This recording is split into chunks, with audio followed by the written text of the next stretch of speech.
this is a replica of a 1929 Waco Taperwing that's been built up by the original builder, was Ted Anderson, and he was good friends with Steve Wolf, famous airshow airplane builder, and they did this in the 80s. And so he was wanting something that looked like an old airplane, but was actually a new airplane. So the original owner, Ted, flew it for about 113 hours. And at some point, he'd gone through where the wing root fairing wing comes into the fuselage. He didn't like the way that looked, and so he tore the wing root fairings off and tore a bunch of the parts off of the airplane, cowling, and then it sat for 20 plus years out on the West Coast. And then he put it up for sale.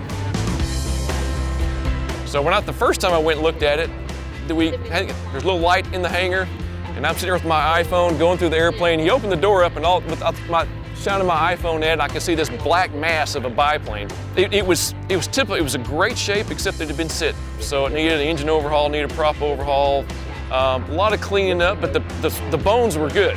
Thought it was gonna be a little too much for me, and so after about 3 weeks of not sleeping, rolling around in bed going, I can't get it, so I went back out and looked at it again, got the hangar door open a little bit more so I get a little more light in there.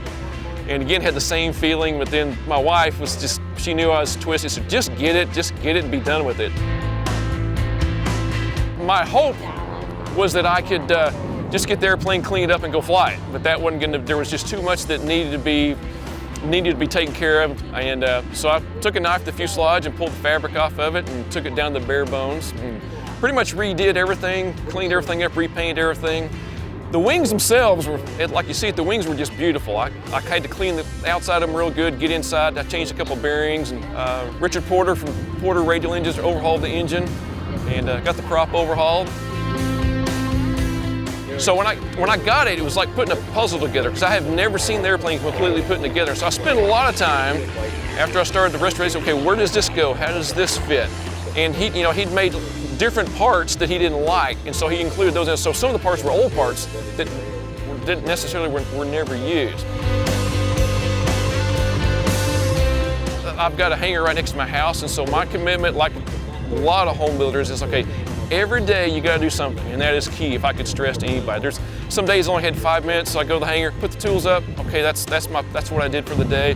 It took me about 3 years to restore it. Had I had to drive to a hangar, it probably would take me 10 years. It would take a long time, but I was able to work on it every day with the help of the wife. Yeah, it was built from plans. There's a guy named Marshall Burr that in the early 80s out of Denver, Colorado, he'd pieced together the basic fuselage, but it wasn't complete, anything like that, and that's when Ted and Steve got it and started building the fuselage up from there. And then they made some modifications to it to strengthen it up. It's got extra ribs in the prop wash area to help with the fabric and the loads. Flying wires are twice as big as the originals to help with the extra load. Tails braced extra for the extra loads with the big engine and the aerobatics.